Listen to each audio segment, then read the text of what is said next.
The Right Honourable the Lord Mayor.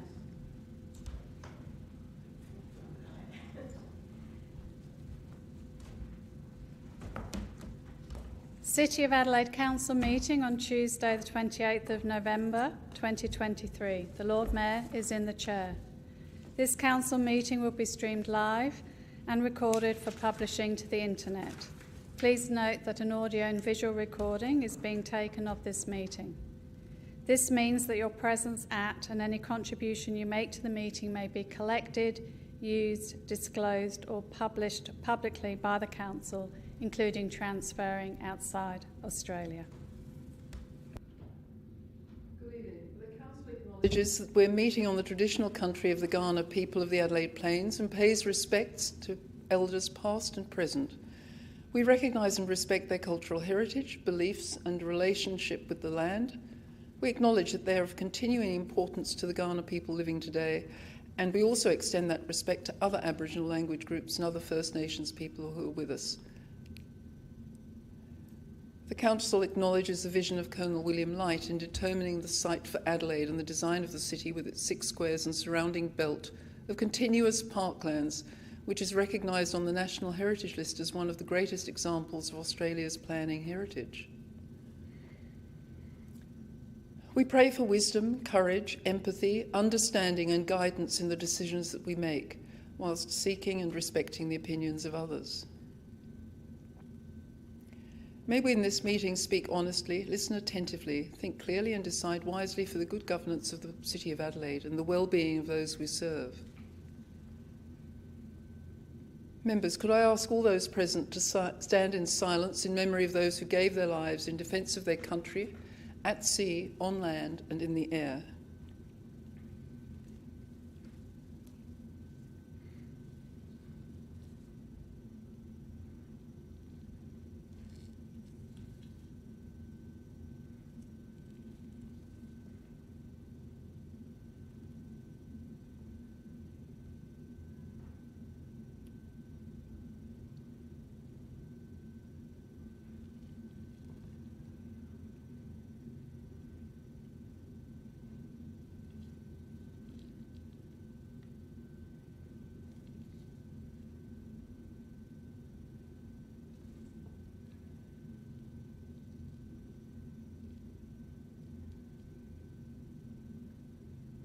Thank you. Please be seated.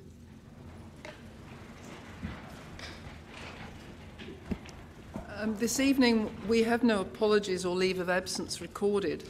Could I move on to the confirmation of minutes, please? Item 7. We have 2 sets of minutes, the 14th of November and the 16th of November. Could I ask if a member would be prepared to move those minutes? Councillor Noon?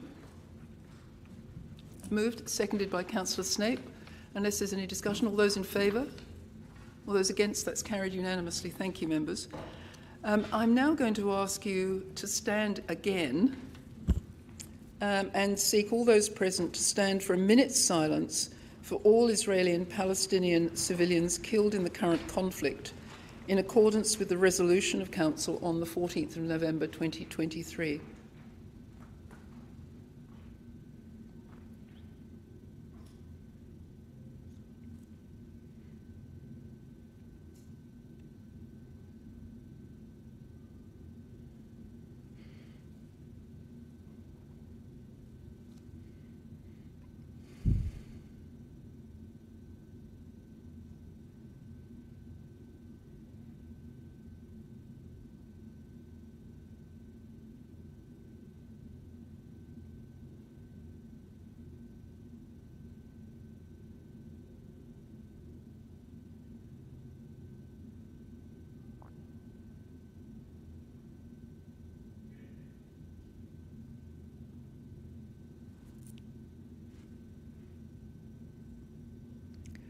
Thank you, members.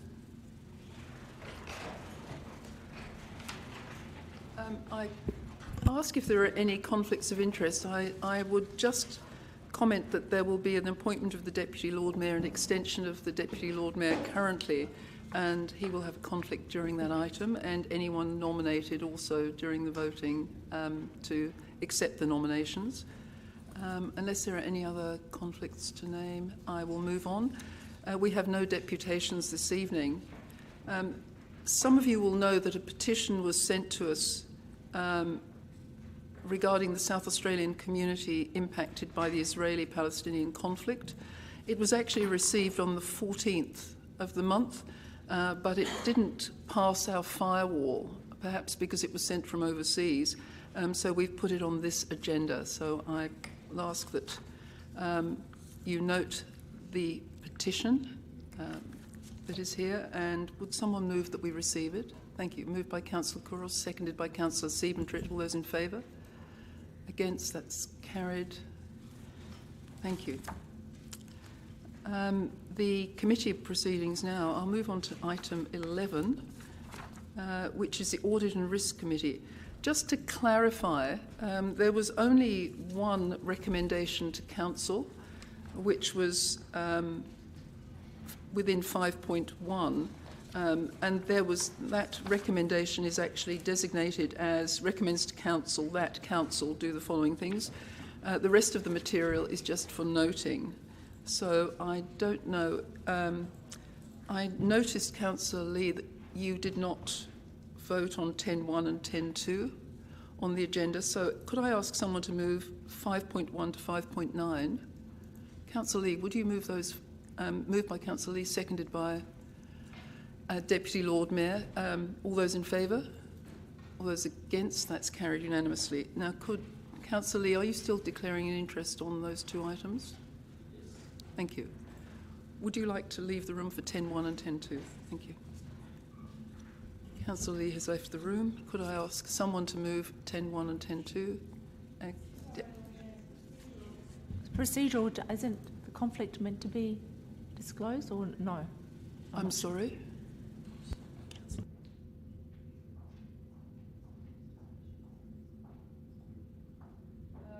He had an interest in the voters' roll review and, as an abundance of caution, declared an interest in the committee.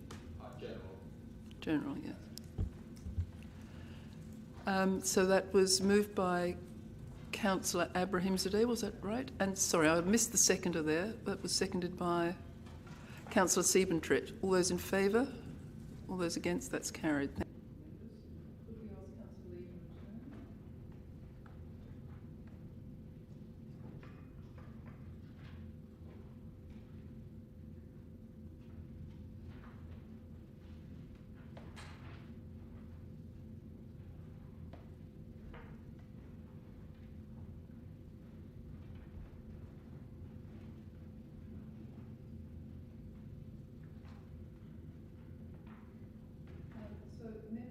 Could I just draw your attention to in item 12, the City Finance and Governance Committee. Before I take a mover on that item, can I just clarify whether the Deputy Lord Mayor is happy with recommendation 5? It was a draft code of practice. You asked for some changes to be made between the committee and the council. Did that occur? Can we move this item? Yes, Lord Mayor, I am happy. Okay. I thank the administration for those changes. Thank you. I think that there was no substantial change, and it's as in the agenda, as tabled. Yes, thank you. So, would someone be prepared to move recommendation 1 to 7 on that? Okay. Thank you. It's the Deputy Lord Mayor and Councillor Giles. Thank you. All those in favour? All those against? That's carried. Thank you, members. So if we move on to now item 13. Councillor Couros, this was your committee. Did you want to move this? Can I recommend, Lord Mayor, that we move them en bloc? En bloc, yes, of course, and seconded by Councillor Abrahimzadeh. All those in favour? All those against? That's carried. Thank you, members. So we're now on to item 14.1. There are some complicated ways of handling this multi-part motion. I intend to move to ask someone to move part 1 first, which clarifies the position of the Deputy Lord Mayor and extends his role.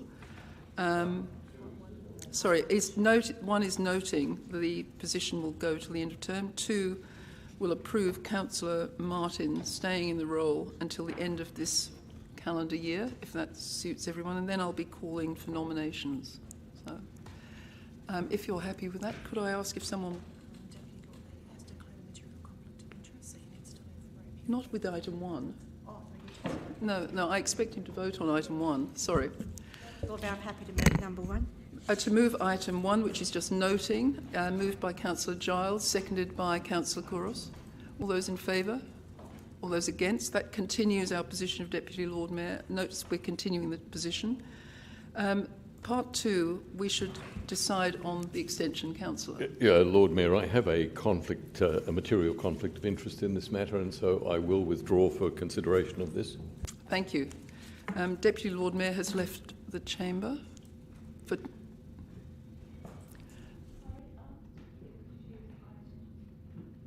Part 2, Councillor, relates, Right, has a we're on part 2. pecuniary Okay. interest, and quite appropriately, he's left the room.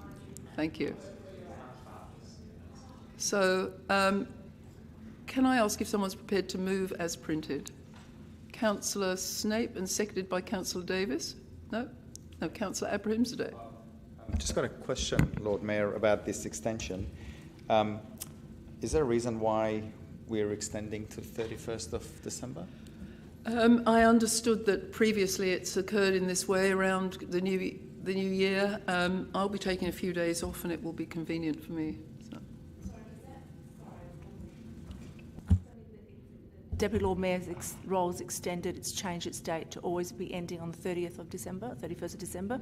Or this is only for the current position. That's all we're voting on. She's asking you why we're shifting from November to now.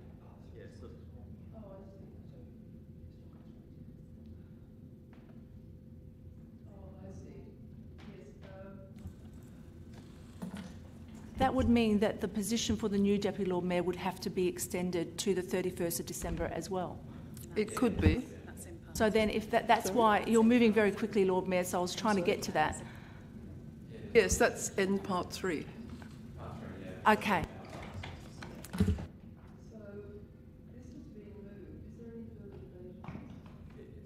I think that Councillor Davis seconded it, didn't you? So we now have a mover and a seconder. Unless there's any contrary view, I'll put it to the vote. All those in favour? Thank you. And those against? It's carried. Thank you, members. Now I'm going to seek nominations for the position.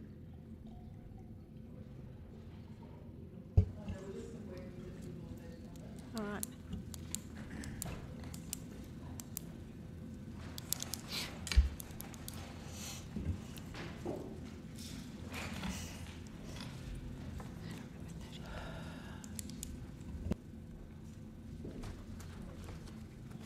Thank you. You have been extended. Councillor Giles, are you nominating someone? Yeah, I'd like to nominate Councillor Snape. Thank you. Councillor Abrahimzadeh. I'd like to nominate Councillor Davis. Councillor Davis, yes, thank you. Councillor Elliott. Thank you, Lord Mayor. I'd like to nominate myself. I think you can do that. Is that so? Yes. So there being 3 candidates, is there anybody else?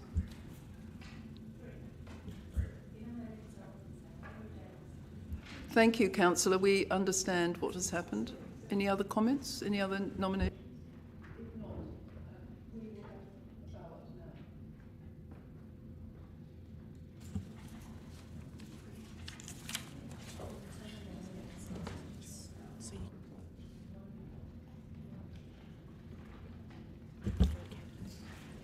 So, members, your ballot papers are on your desk. Have we got more than one form on their desk?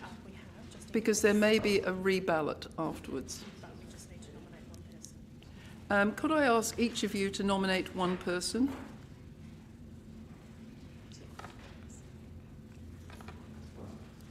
Or vote for one person, I should say.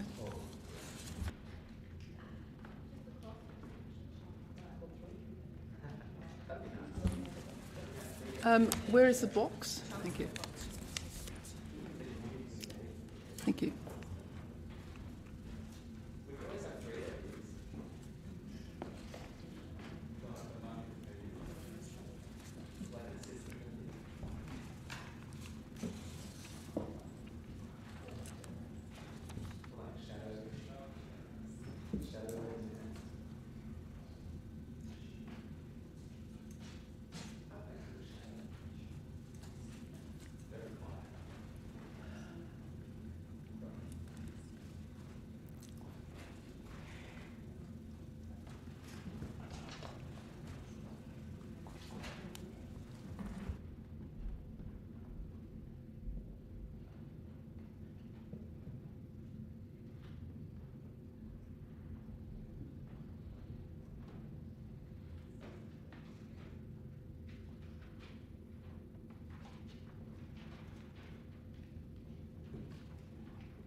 Thank you, members. Can I congratulate Councillor Snape? He's won the ballot. And, I asked what the vote was, Lord Mayor. If you must. I didn't want to embarrass Councillor Davis. It was 8-4. I got 0 votes. Not even yourself, which is extraordinary.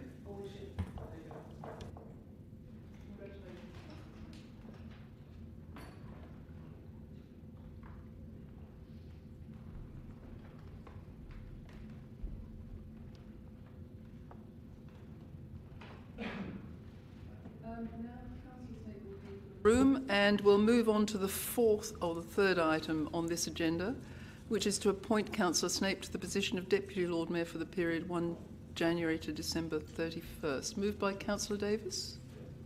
Thank you, and seconded by the current Deputy Lord Mayor. All those in favour? All those against? That's carried. Thank you, members. We'll just ask the prospectively Deputy Lord Mayor to move back into the room. Thank you.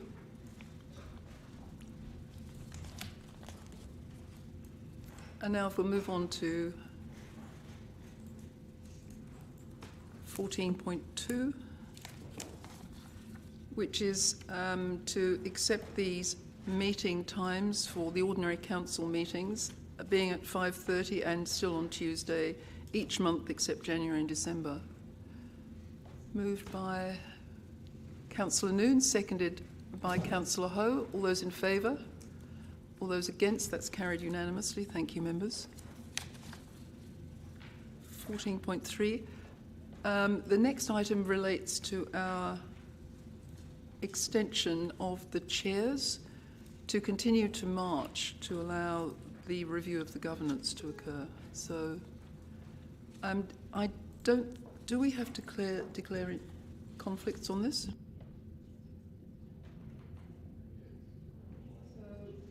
I think, would it be possible, can I just micromanage this, if Councillor Giles and Councillor Davis? Councillor Giles declared an interest for part 1 and left the room. Do you mind? We could do that. So part 1 moved by Councillor Davis, seconded by Councillor Snape. All those in favour? All those against? That's carried. Thank you. And now Councillor Noon. Sorry? We just need Councillor Giles to return. Thank you. So moved by Councillor Kouros? No? Moved by Councillor Elliott, seconded by Councillor Giles. All those in favour? All those against? That's carried. Thank you, members. And now Councillor Siebentrit. Thank you. So moved by Councillor Lee and seconded by Councillor Noon. All those in favour? Oh, so, excuse me, I've just been reprimanded. Sorry.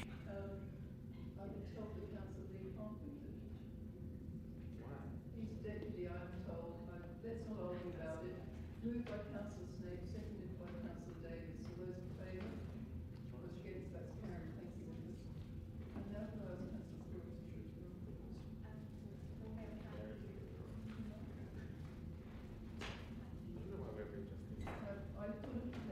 Out at once, I agree. Moved by Councillor Ho, seconded by Councillor Elliott.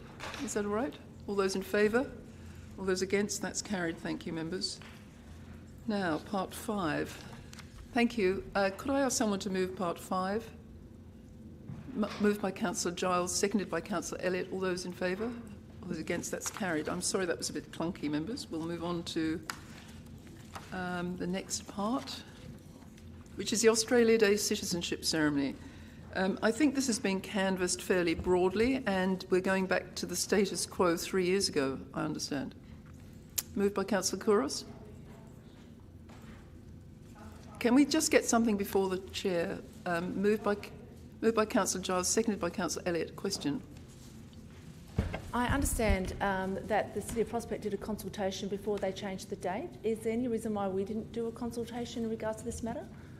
We're just going back to the status quo previously. It's a convenient method and it's quite administrative. And there seems to be, it's not, unlike Prospect, which is a major Prospect fair, well, not a fair, but a great outdoor event for the whole community.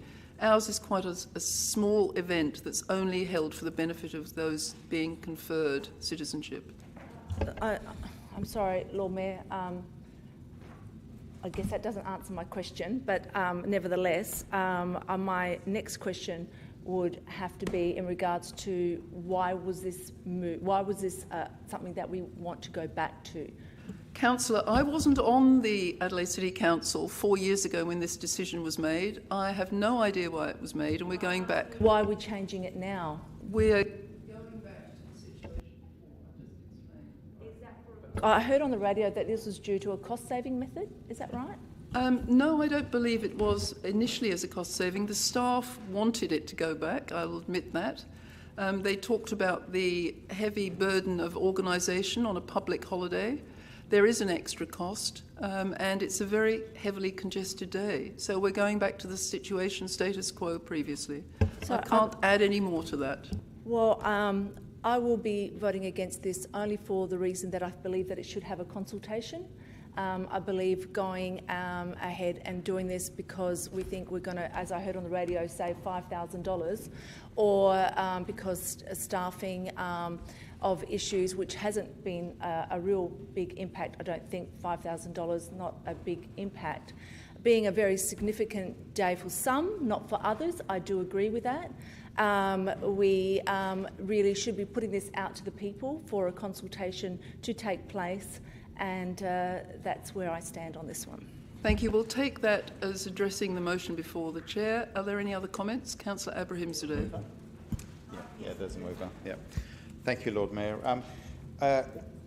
Lord Mayor, I know that Australia Day itself can be quite a sensitive topic to discuss, so I'm not necessarily going to get into that debate.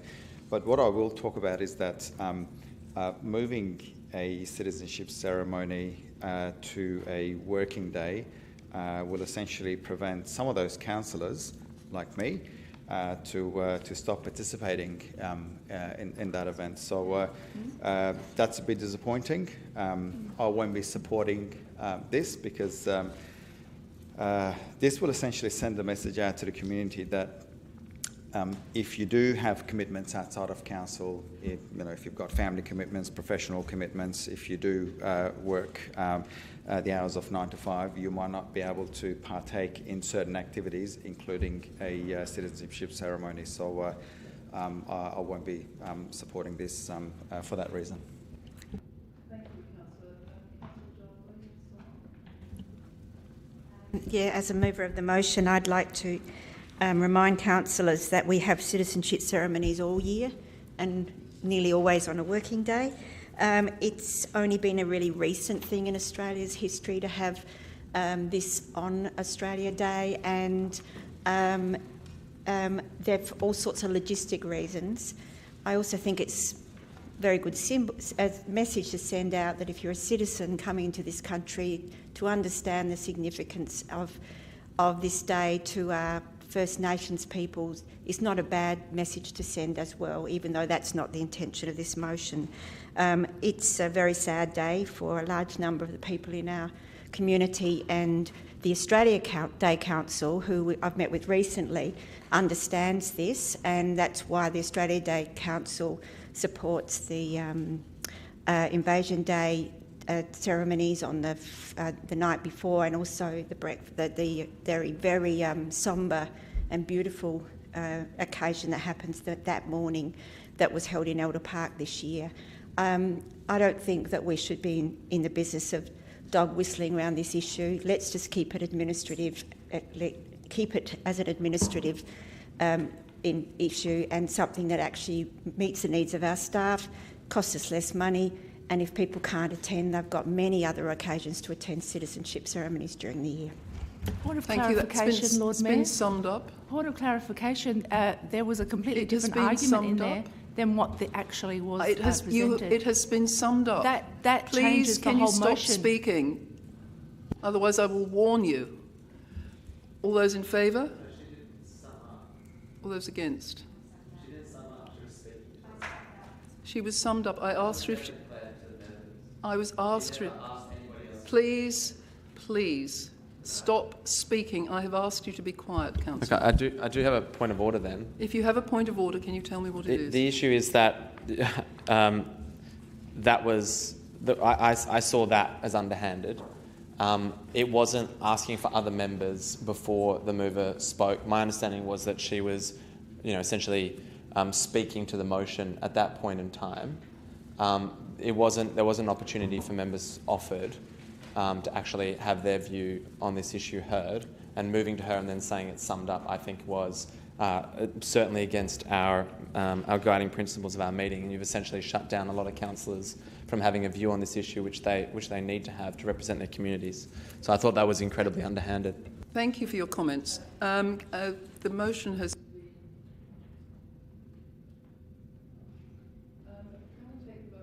Some people didn't raise their hands. All those in favour? All those against? 1, 2,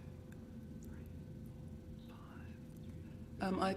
I think the division's been called. Division's been called. All those in favour? Council members, please stand in favour of the motion 14.4 until your name has been called. Councillor Elliott, Councillor Lee, Councillor Stevenship, Councillor Giles, Councillor Snape and the Deputy Lord Mayor. Thank you. Thank you, members.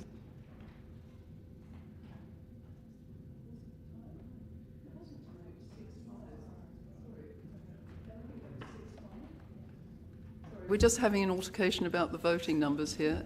It was 6-5 and it was carried.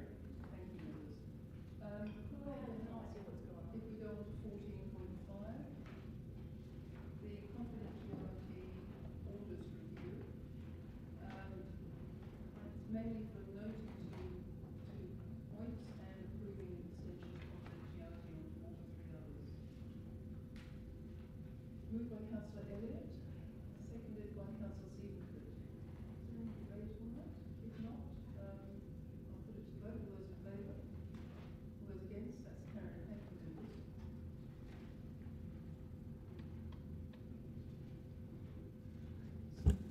It's been quite a busy week because we had our last citizenship ceremony, which I have to say is during working hours.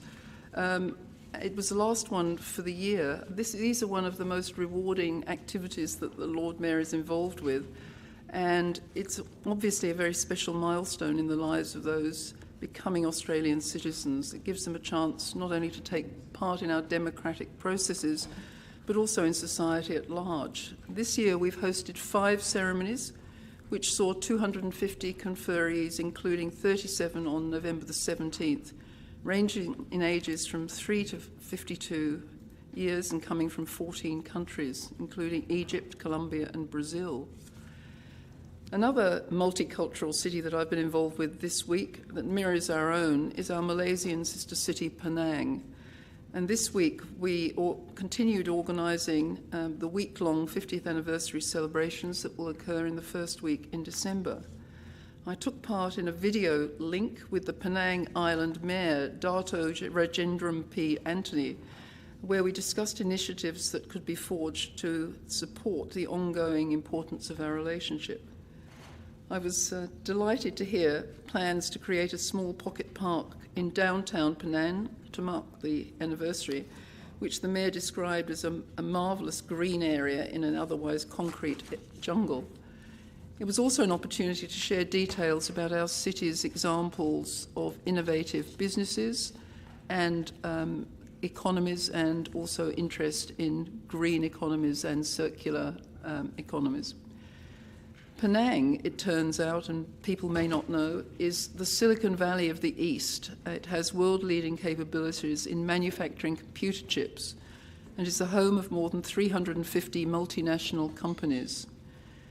Interestingly, the Mayor told me that the manufacture of trishaws has stalled in Penang on the back of a downturn in the steel industry and a perception that the mode of transport isn't modern. I told him that we actually had trishaws in Adelaide, and I'd recently visited the Eco-Caddy site on Pulteney Street. This small business, interestingly, has converted their trishaws to collect food waste. Fresh food waste and coffee grounds are collected from cafes and restaurants and used for composting and conversion into pellets to be used in gardens.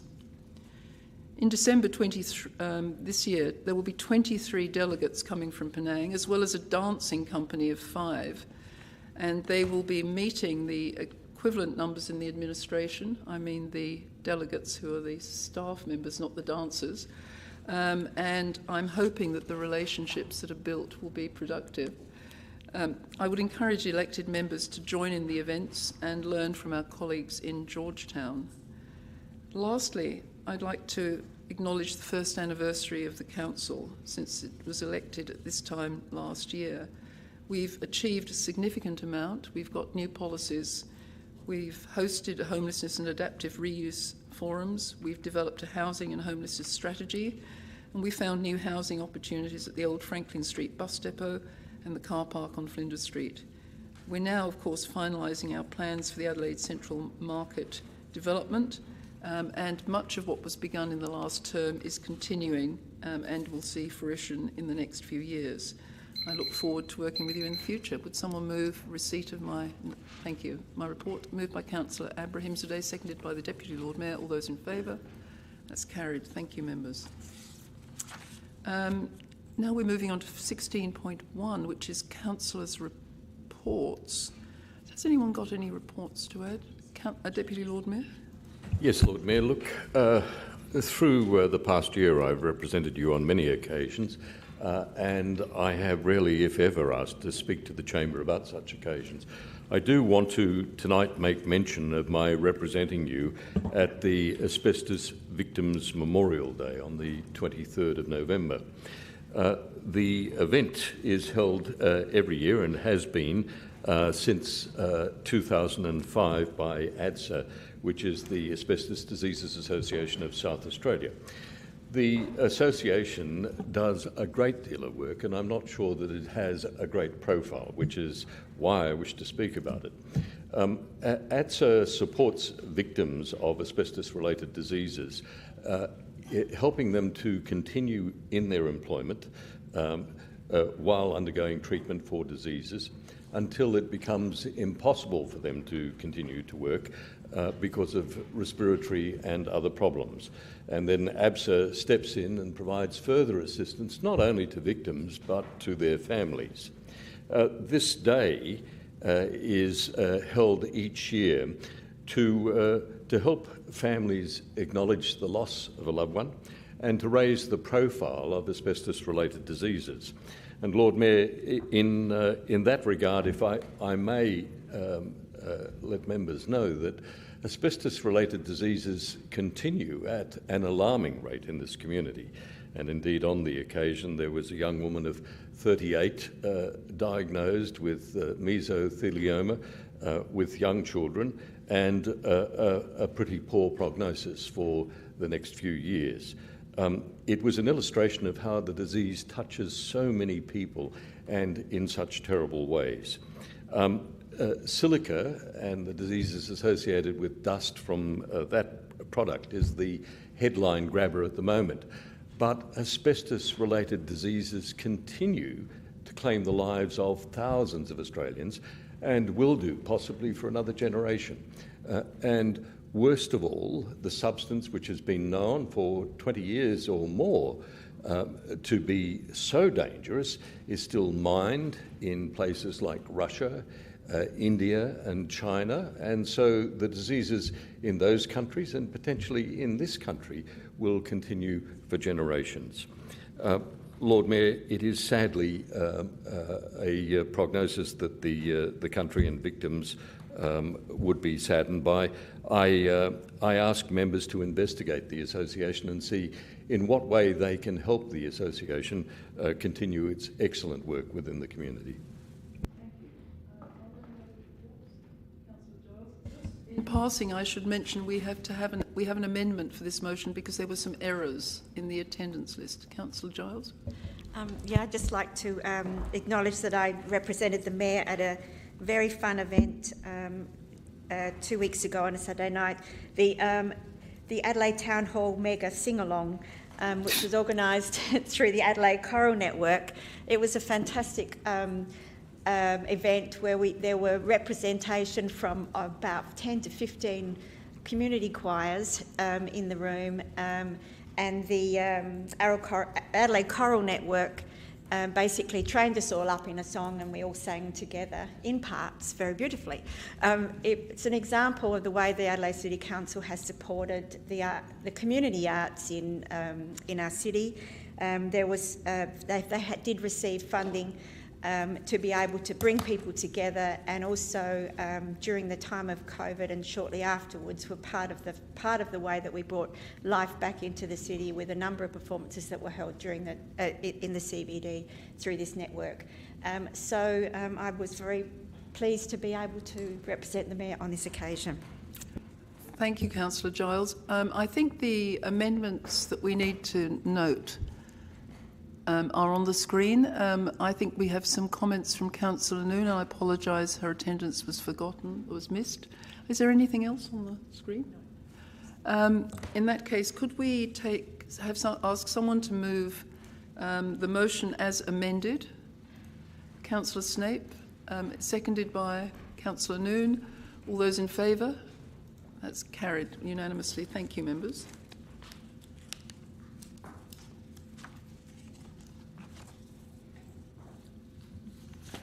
So we'll move on now to motions on notice. 17.1, Councillor Noon.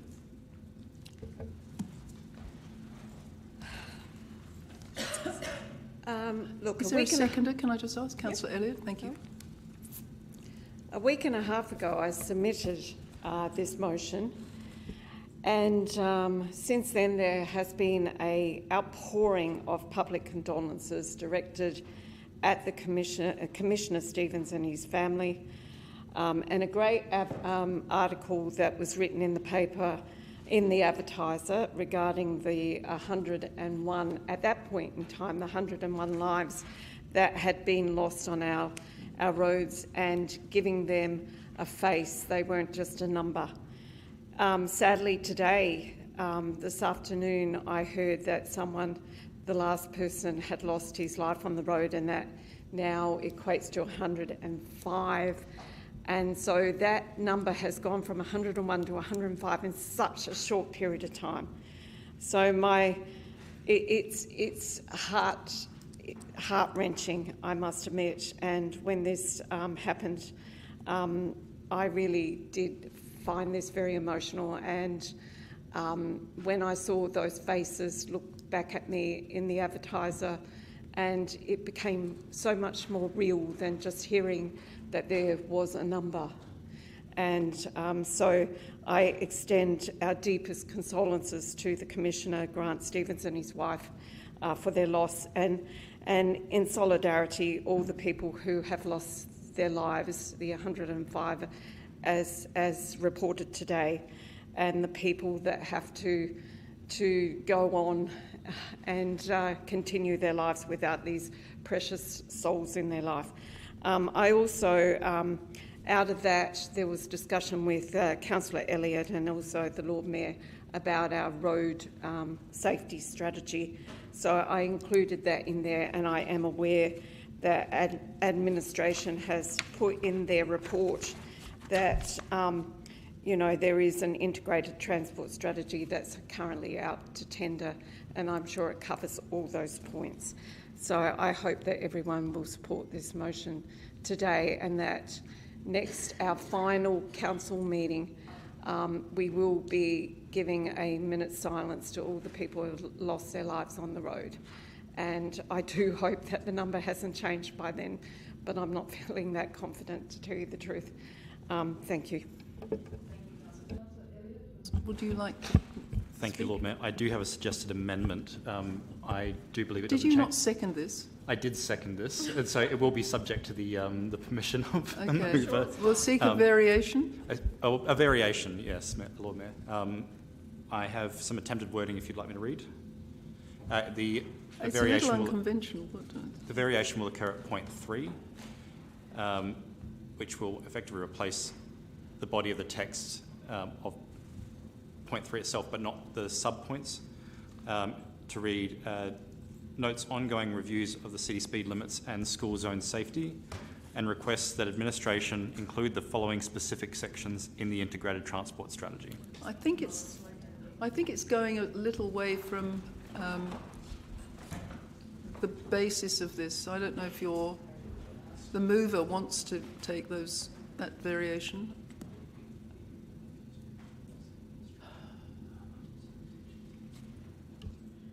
I have not a problem in incorporating it.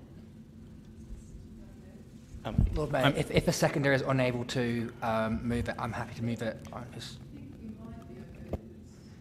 I'll await the advice of administration if this doesn't change the intent of the motion, Lord Mayor, but I'm happy to speak to the rationale.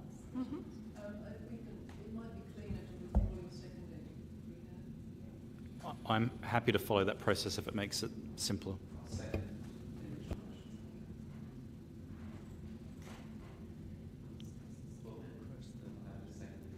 Okay, for the purpose of clarity, I withdraw my second to allow Councillor Davis to second.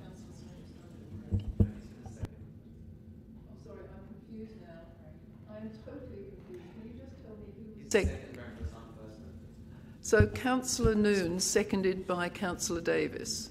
And now we have an amendment from Councillor Elliott. Correct, Okay, Lord Mayor. Thank you. Thank you. Apologies.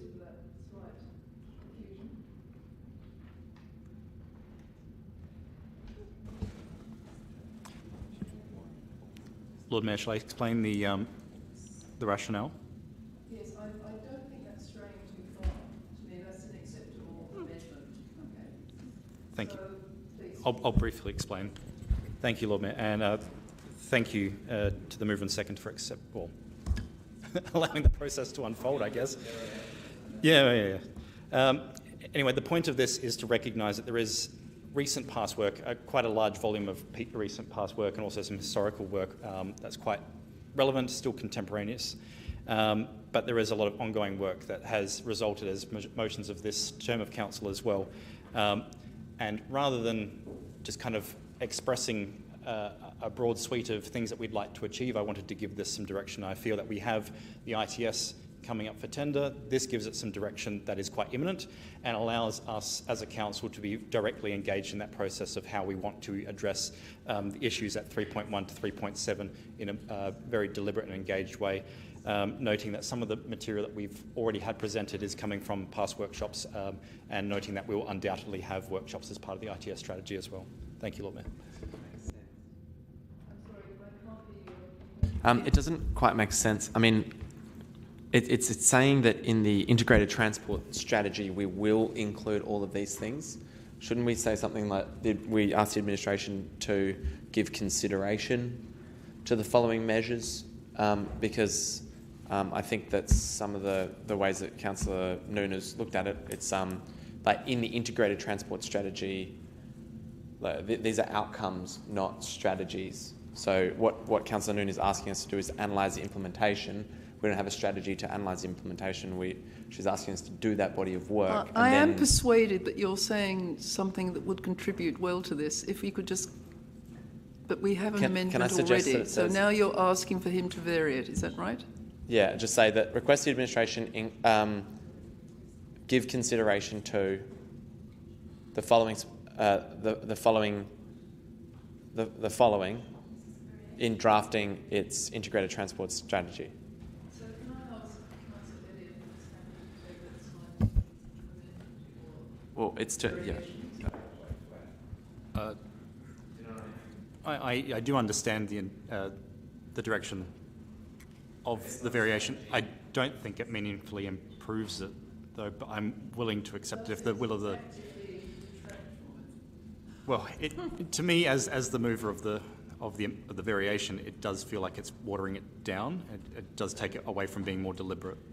It's basically, it's not a clear order. So we're saying to the administration, we want you to include the effectiveness of black spot identification. I think, Councillor, you can sit down because the administration are going to give us some advice. Can I, through the CEO, ask Mr McCready if he understands the intent? Through you, Lord Mayor, I understand the intent, and whether it's request or actually brings the piece in, we understand the intent, which covers those sections from 3.1 through to 3.5, and we will take that on board in forming up the ITS. Okay. So if you're happy and there's nobody speaking against it, shall we put it to the...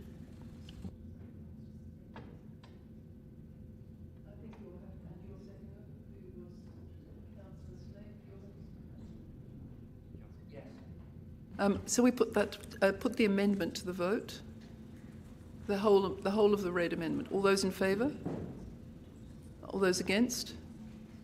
That was carried. Thank you. That becomes the motion.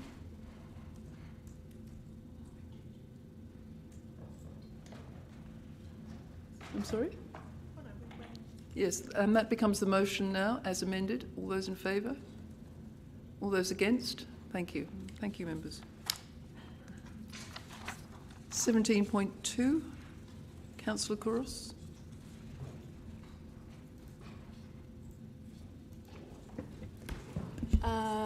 Do I have a seconder? Have you a seconder, Councillor Ho?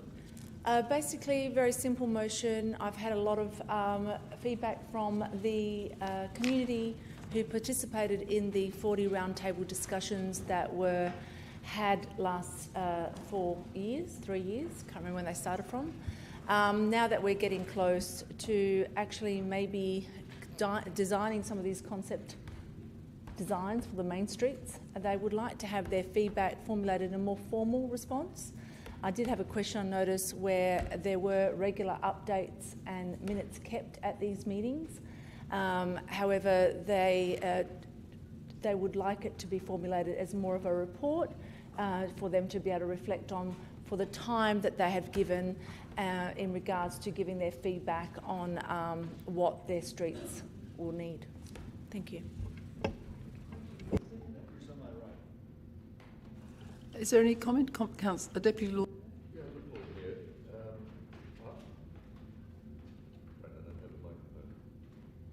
There we go. Sorry, pressing the wrong button. Look, I won't be supporting this. I appreciate that the mover has many memories of the previous term of council, as indeed I do.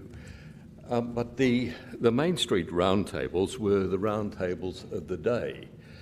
They were shaped by the Main Street people of 2018, 19, 20, 21, 22. And they were also shaped according to the strategic plan of the previous council, 2018 to 22, and the budget of the councils in each of the council in each of the financial years, 2018, 19, 20, 21, 22. Look, I am grateful to the administration. I think they've done an excellent job in summarising the outcomes of those discussions. And having consumed 5.5 hours of the administration's time, I think that's probably enough. Our budget process has already approved a new approach in each of the main streets, and I would hope as part of that process, and indeed I think we've had assurances from the administration previously, it will reference the discussions that occurred between 2018 and 22. We have approved and funded those new plans, not the plans of the previous council, the plans of this council, and we funded them through the long-term financial plan.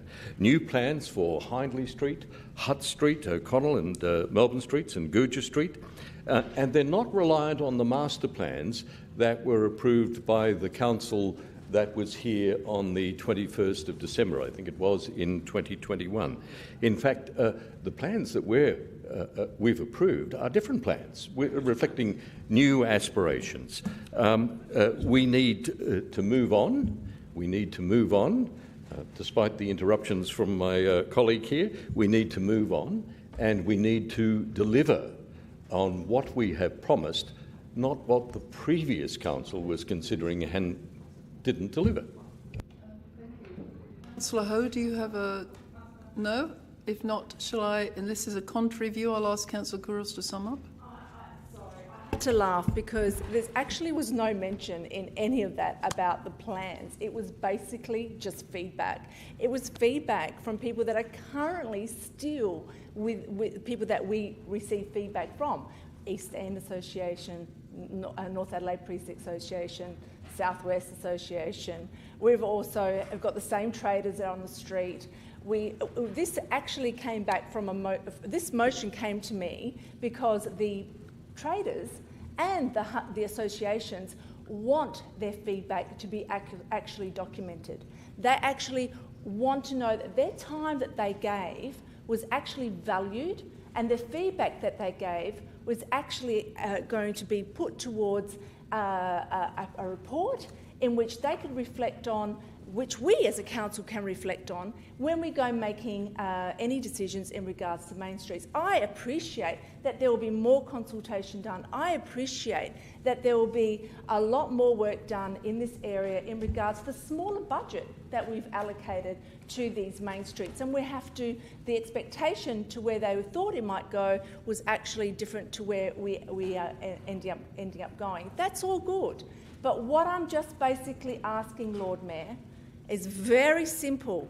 Nothing to do with, no discussions were had on any strategic plan with these people in the past. No discussion was had about what budget was allocated for. All it was their feedback. All it was what they would like to see on the street. So basically, if you vote against this, what you're saying is we don't value you. And that's fine. That is exactly what you're telling people, that their time, their commitment, their views, their discussions that they had with this council over that period of time has no value. That's what you're telling them. And I am disappointed to hear that from the Deputy Lord Mayor. I'm not telling them anything. I'm just sitting here listening to you. I'm saying if you vote against it, Lord Mayor. I said if you vote against it. Lord Mayor, personal explanation, if I may. No, absolutely.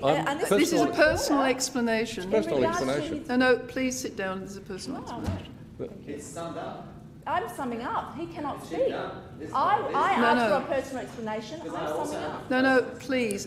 If you just sit down. Do you have a point of order, Councillor? No, I wanted to make a personal explanation. I think you're reflecting on his motives, Councillor. I am not, absolutely not. Yes, you are. Mayor. I'm not reflecting on anyone's motives. I'm virtually just saying, give these people a voice. let their thoughts, their contribution to what they had given to the past be part. It doesn't matter. It's still the same administration. It's still the same administration. I think that, Councillor, I think that the Deputy Lord Mayor has given up trying to get a word in edgeways and to give a personal explanation. So you have 30 seconds left to sum up, but please be respectful and don't reflect. I'm being very respectful, Don't Lord reflect Mayor. I'm on being people's respectful motives. to the people that are actually given their time. And the fact that we're actually going to be silencing them on their viewpoints, it's a very sad day for the City of Adelaide. Thank you, Councillor. I think we'll put that to the vote. All those in favour of the motion from Councillor Couros? All those in favour? And those against? That's carried. Members, a division has been called on the motion of notice 17.2. Please stand in favour of the motion until your name has been called. Councillor Ho, Councillor Couros, Councillor Lee, Councillor Siebentroop, Councillor Snape, Councillor Davis and Councillor Abraham-Zadeh. Thank you. Thank you. We'll move on to item 17.3, which is Councillor Elliott's motion on notice. Thank you, Lord Mayor, and I seek a seconder. I have an amendment. Oh, okay.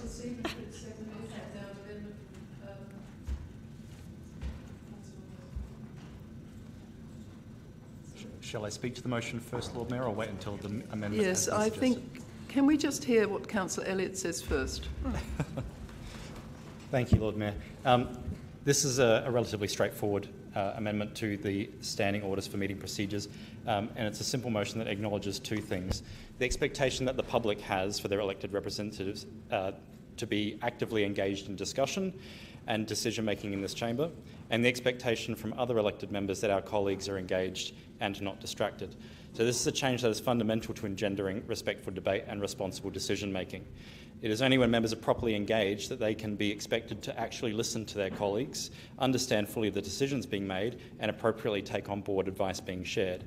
Unfortunately, there is also the ongoing problem of members, through their mobile phones, being targeted into taking direction from people outside the chamber willing to influence their decisions. When members are taking directions from people through their phones, they are not present in the debate, and there is no stable claim that they are making sound decisions. And frankly, they are not being respectful to the public that put them here and not to the people they share the chamber with, despite the interjections when I'm talking about respect in the chamber. I understand. Councillor Davis, please stop interjecting. 86.6A is calling. Councillor Elliott. I believe the standing procedures also direct that questions should be retained for after a member is speaking, and interruptions should be made while members are speaking unless it is a personal explanation or a point of order. So I understand this is not actually a new concept either. In fact, it's only in recent years that the ban on mobile phones in the chamber was actually removed. And even more recently, this council adopted a pledge that states we are to speak honestly, listen attentively, think clearly and decide wisely. So this proposed change is a reflection of this decision that we all took together, and this proposed change is entirely consistent with that pledge. It is an invitation for members of this council to put their money where their mouth is on the back of that decision to adopt that pledge. And if members are serious about engaging in respectful debate and listening attentively and making wise decisions, they will support this motion. Thank you, Lord Mayor.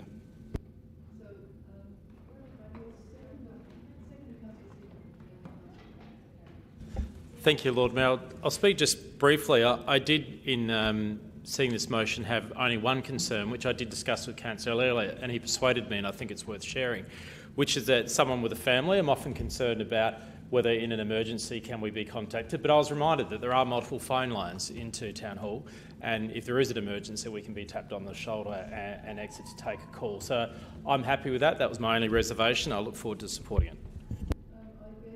Loon the nod for her amendment. I could not support this motion more. I just wanted to add to it because my concern is specifically when... Oh, seconder? Deputy Lord Mayor, thank you. Sorry, Councillor. Specifically when we go in camera, and it disturbs me when people are clicking on their phones and I'm thinking, oh, we're in confidence. We're not supposed to actually be talking to anybody, but they're clicking on their phones, and one makes the assumption, and whether it's correct or not, it is a bad look. So my additions is that when we go in camera, that we actually remove our phones from access, unless, of course, speaking to Councillor Siebentritt's issue, is that you actually, if you've got an emergency you're expecting, or family or whatever, that you can get exception to the rules. So this is my two points. So your second... Well, you know, if you're expecting an emergency... Councillor Davis, please. I think you have it politely can say that, you know, basically I need access to my phone during this period of time if it's an emergency. So I mean, there's a logic, common sense to all of this. Councillor Noon, I don't know if your seconder wants to speak. If not, Councillor Abrahimzadeh. Thank you, Lord Mayor. Lord Mayor, can I just highlight that the state government earlier this year, was it earlier this year? Happy to be corrected if this is incorrect, but the state government essentially brought in a mobile phone ban for school students. That's what it seems like is happening here in this chamber. Now, I understand and I get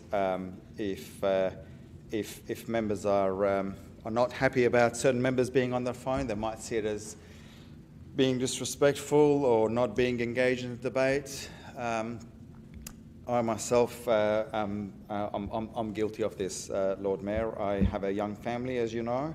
I have professional commitments outside of this council chamber, and if urgent, semi-urgent things, even Lord Mayor, even semi-urgent things come to mind, then I want to make sure that I'm across it. So this makes it difficult, and especially this amendment, Lord Mayor, is that we essentially have to seek authorisation. So we have to ask for permission. This cannot sound more like a classroom, Lord Mayor. To me, this sounds like a classroom. We need to ask the teacher for permission if we want to use a personal device. So I won't be supportive of this because I like to think that we're all mature adults and we're all able to use our phones if need be, if it's a semi-urgent or urgent issue. Again, being mature adults, we're able to respect the process, respect debate, and be engaged in the debate at all times. I have a question first. Is the mobile phone barred in Parliament? So the mobile phone's not barred in Parliament, but we're... Right. No? Federal? Is it federal? I've never been in federal Parliament. Well, I'm just wondering to know if there is a ban on mobile phones in Parliament House at all. Well, I don't think so. I've tried to research it, but the only way I can help you, Councillor, is to say that some local government areas ban phones, and okay. I'm not sure which ones, but... Well, and if you... another question. If this looks like it's going to pass, but if it passes... what happens if you don't adhere to that? Do you have to be removed, or do you get fined? Do you get slap on the wrist? Do you get sent home to mum? What happens? Yes, detention. Sorry? We would amend our procedures. And the penalty would be? The penalties, I have no idea. It's not my motion.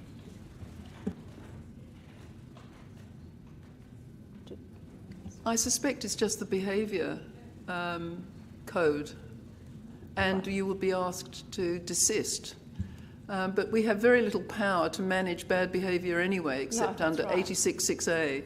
So I would be very happy to ask you to leave if you went over the line in bad behaviour. Right, so bringing your mobile phone in will be considered bad behaviour? If this is passed. Right, okay. Well, I'm speechless, to be really honest. I cannot believe that in this environment here, in this chamber, we're all adults, and we all should be able to control ourselves in the proper manner. And if we're having to tell people to say to the presiding member that we need to advise you to tell you that we need to leave because I need to check my phone or check on an issue at home or with my parents or anything like that. I have elderly parents that I need to always be aware of what's going on. Thankfully my children are older now, but there's always issues at home. We run businesses, we have businesses, yes, that go into the hours of the night. There are always issues that my partner is texting me and telling me what's going on because things might change, because I never stay for dinner. I'm always leaving at this door straight away because there's things that I have to attend to. So I do have a life outside of this council, and I like to know that I'm still in touch with it while I'm in here and that I can be responsible enough to know that I'm not disrupting this council. And I don't think I ever have disrupted this council with my mobile phone. I don't think I've ever had a ringtone. I don't think I've ever been distracted. I don't think I've never not listened to a debate. I don't think I've never listened to anyone not speak. If you're unable to do that, then you should not be here as an elected member. And that is something that you have to reflect on for yourself, not something that I have to be told by someone else on how I must act with my devices. And I don't think that is appropriate in this day and age. Point out to members that we have a code of practice for meeting procedures. We have a council member complaints policy. We have a council member behavioural support policy, and these are all about behaviours, and one about interactions with council staff. So we have a lot of behavioural management documents that do impose obligations on members. Yes, look, Lord Mayor, I think I heard correctly. I think the mover was suggesting that part of the problem with mobile phones, and if I heard correctly, it's a very serious statement, that part of the problem is that people are receiving instructions or influences over their mobile phones during the course of the meeting. Is that correct? Or did I mishear that? This is a very serious matter indeed, if that's what's occurring, because electors believe that they're electing people to this chamber to put a point of view that they have communicated. And if it is that there's another person, some unseen puppeteer pulling the strings of councillors, then that's a most serious matter, and it does warrant the removal of phones, if not the individuals. But, Lord Mayor, I do understand and empathise with Councillor Kouros, and it is an important thing to be able to contact people and deal with business matters, whether it is that the restaurants run out of pasta or indeed whether in fact there's a crisis with some other matter in a business. It is important. However, it is important that everyone in this room is present during the course of discussions. And I do see in this room, as I'm sure others do, what my children call fubbing. That is the art of talking or looking at your phone while you're supposed to be engaged in a discussion. It's a kind of a disrespectful act, and it does occur all too frequently in the chamber. Now, tonight I will not support this, but I must say, Lord Mayor, if it continues, if we continue to see the extent to which members of this council are buried in their telephones, texting constantly, receiving text constantly, then I will myself move such a motion.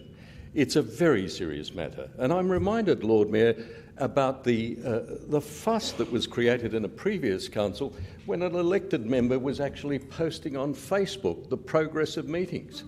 The progress of meetings on Facebook by phone. Now, that kind of behaviour was unacceptable then. It's unacceptable now for people to be engaged in communication and conversations when they should have their hearts and their minds at work for the ratepayers who put them here, not doing some other chore. So can we just move on and have the amendment from Councillor Noon? Do you want to sum up, Councillor? Only to say that removing the phones while we're in camera to me is really important. And I've been on many boards and where this practice is the norm. And you're not in camera very often, and you're not in camera for long. So, and it's absolute, it means confidential. So when you see councillors on their phones during these sessions, I find it very disturbing. So I think it should be something that we should be conscious of, to actually remove our phones from the desk when we're in camera especially. That's all.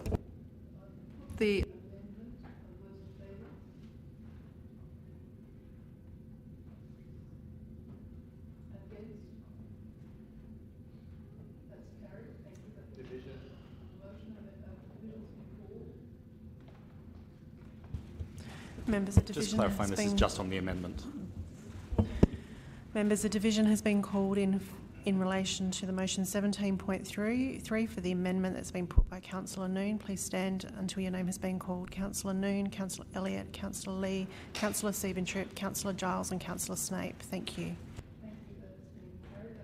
It's the motion. Councillor Snape. Can I request the motion as a whole, motion be taken in parts? I kind of support half the amendment, but I didn't want to... I think you can. Yeah, If the I'd ask mover is happy, Councillor Elliott is happy to have it in parts. Do you want 4 parts? Can I just seek clarification? Do we want 1 and 2 together and 3 and 4 together, or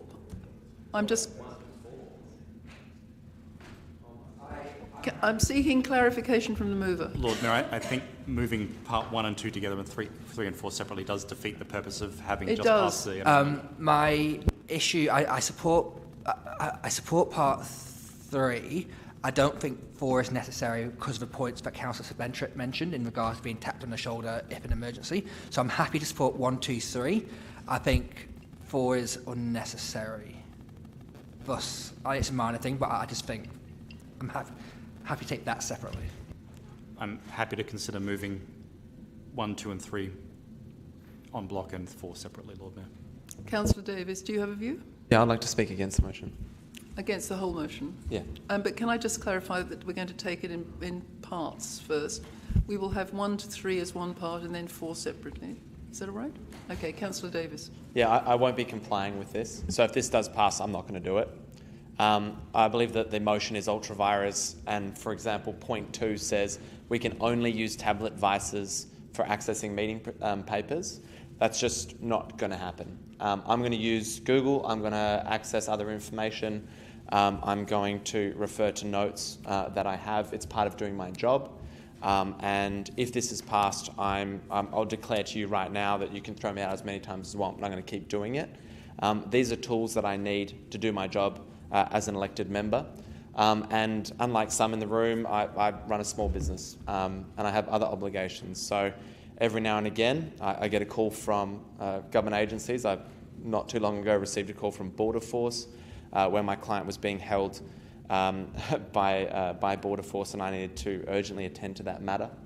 Every now and again, outside lives will intrude on this chamber, and that is reality. And if you're voting for an elected member who is retired and has no other interests, then that's okay. But if you're voting for somebody who owns their own business, if you're voting for fathers or mothers or people who have obligations, you understand what that comes with.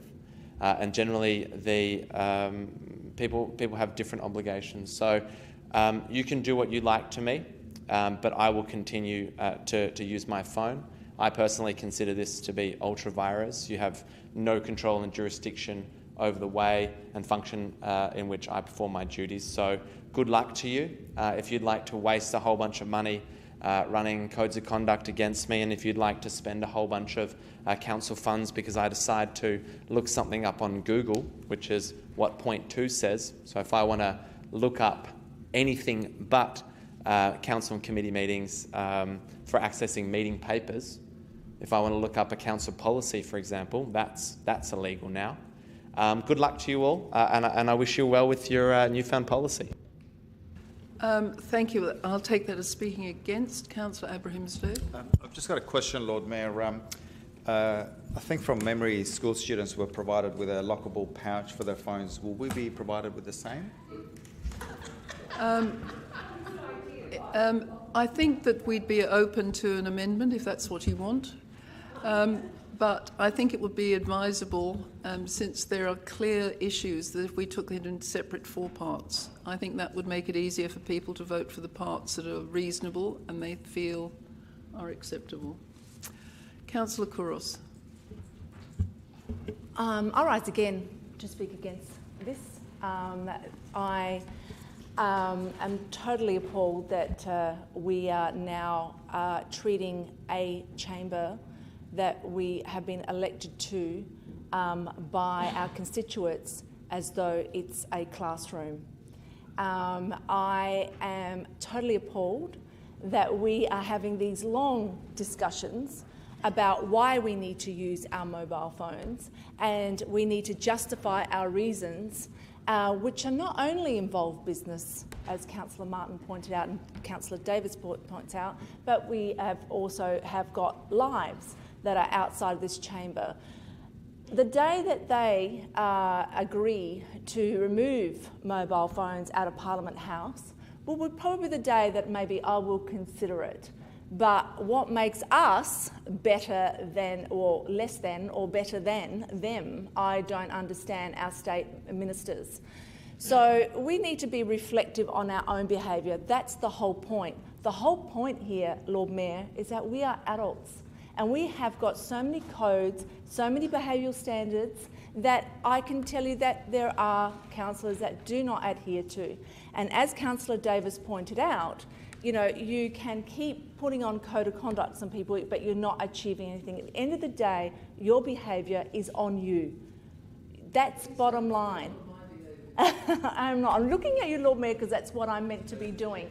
When I look at you and I speak, that is what we're meant to be doing. You, Lord Mayor, are the people, and we are speaking to the people. You're not reflecting on my behaviour. I'm not reflecting on you at all. I'm speaking to you as the person that represents the people, and to the people, I am saying that we, as a council, should be acting responsibly enough to not require motion. And I'm saddened by the fact that we have talked about endlessly about procedures, and we've gone from committees that took up a lot of time of our discussions, then we've amended so many things that took a lot of time of our discussions. We've got more important things to do than to talk about how you should be behaving in a chamber. And I am disappointed that we are treated as though we are students. So to move this along, because I can see there are just different views, with the support of the mover, I'll take it in separate parts because I think there's a feeling about this. Shall we move part 1? All those in favour? Sure. Lord Mayor, may I request to sum up before we move to it? Yes, please do. Sorry. Thank you, Lord Mayor. Just considering the nature of the debate and the vigour members have provided to the debate. Certainly interesting to hear reflections on the amount of codes of behaviour and documents that govern our behaviour, but there are members of this chamber that routinely find ways to breach almost every single one of them, and not through the course of the year, but through the course of a meeting. And the intent of the motion here is that my original motion asks people to desist from using their phones. It is not a ban, it is a desist. It is an amplification of what is currently already in the standing orders, which says you will limit the use of your mobile phones. I think it is an entirely reasonable thing that we then, when we go into a meeting procedure with confidence, that we actually respect and adhere to that confidence. I used to work in a classified military environment and used to hold a security clearance. And in order for us to do that work with diligence and integrity, we left our phones in a locked box outside the building. Some people left it in their car. I think it's an entirely reasonable thing for us for 2 or 3 hours, if we are discussing a matter of confidence, that we put our phones away to reflect or to allow a moment for us to reflect on the gravity of our decisions, to be able to reflect on our need to provide for the good governance of the city, which has implications for the city and the state. And if that requires putting our phones away for a couple of hours, I think that's entirely reasonable. There are concerns about emergency contacts. Again, I think that adequately addresses it. Concerns have been raised about, well, what if I need to look at Google? What if I need to look at another resource? I think there is enough flexibility with the chair and within the chamber to determine what is a relevant meeting paper. If it is material that helps you better understand what is going on with the meeting, that can be considered a meeting paper. If you're having a look at Facebook Marketplace listings, that's clearly not. Or negotiating a Facebook Marketplace deal, for example, that is not relevant to the meeting, it's not relevant to the proceedings, and it can't be considered to be a meeting paper. I too have a life outside of this chamber. I have a very demanding life, in fact, as everyone in this room does. And considering that I've had to make large amounts of my career put in place concessions for the management of my personal affairs, I've learnt that making sure that those matters are attended to requires a good contingency plan. And I'm sure many of those people in the business community understand what it means to run a successful business requires contingency, the same way that council requires contingency. It is entirely consistent with our current standing orders to make sure that this is in place in our behavioural standards and our code of practice for meetings. And I think it's entirely reasonable that we should reflect upon the gravity of the confidence in which we are required to make some decisions and put our phones away for a couple of hours. All those in favour? Against? That was carried. Thank you, members. We'll take it again. Can we take that again? All those in favour? Just to help you along, Deputy Lord Mayor, that was the timer. Councillor Kouros, please. All those in favour? I'm taking one again. Against? That's carried. Thank you, members. Part 2. All those in favour? Against? That is lost. Part 3. All those in favour? Against? That's a tied vote, so I get the casting vote. I will cast in favour of that amendment, Part 3. I'd like a division on Part 3, Lord Mayor. I obviously can't count. Can we take the vote for 3 again? 1, 2, 3, 4. Against? That is carried. Thank you. I'm not giving myself the casting vote. A division has been called. Members, a division has been called on Part 3 of the motion. Please stand in favour until your name has been called. Councillor Noon, Councillor Elliott, Councillor Lee, Councillor Stephen-Tripp, Councillor Giles and Councillor Snape. Thank you. And Part 4, the emergency call provision. All those in favour? Against? That's lost. Thank you, members. Only Part 3 was carried for all. And 1, I apologise. Sorry.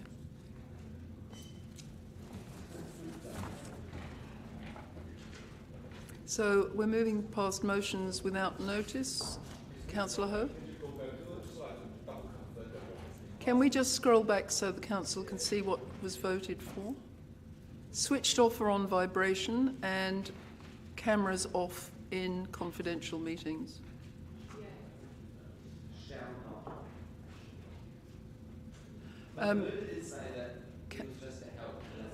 Councillor, please don't talk across the room. We're moving on to the next item.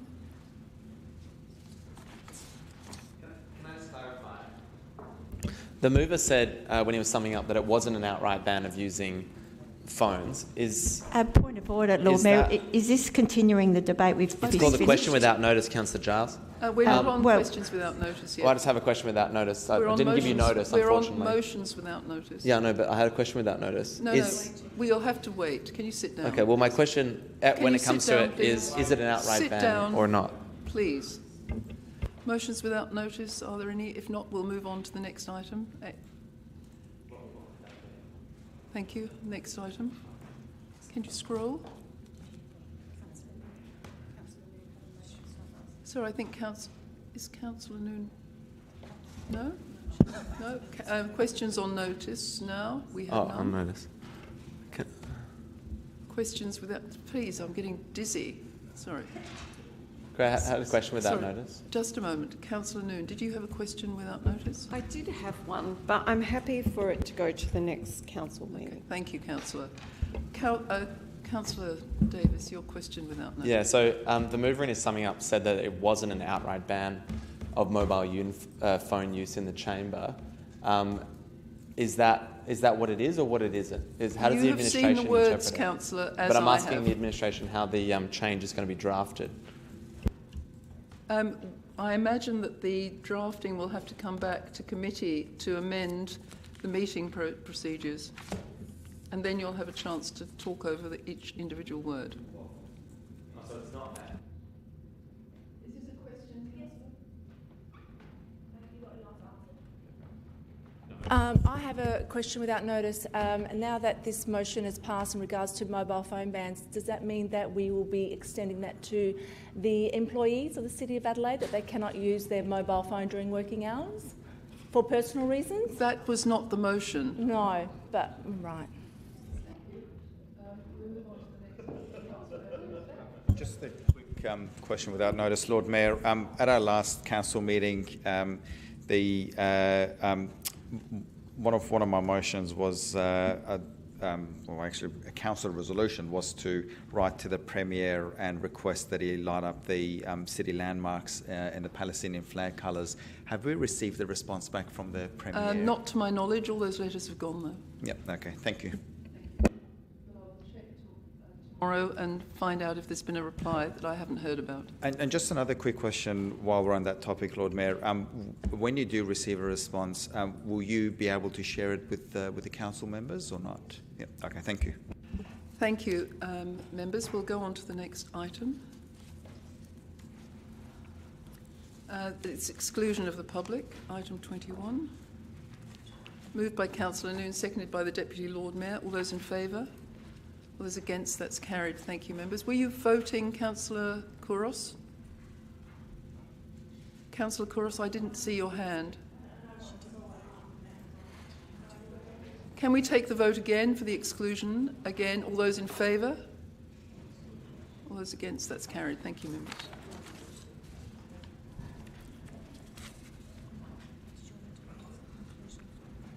Sorry? Yes. I'm actually...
No, you have to give them up.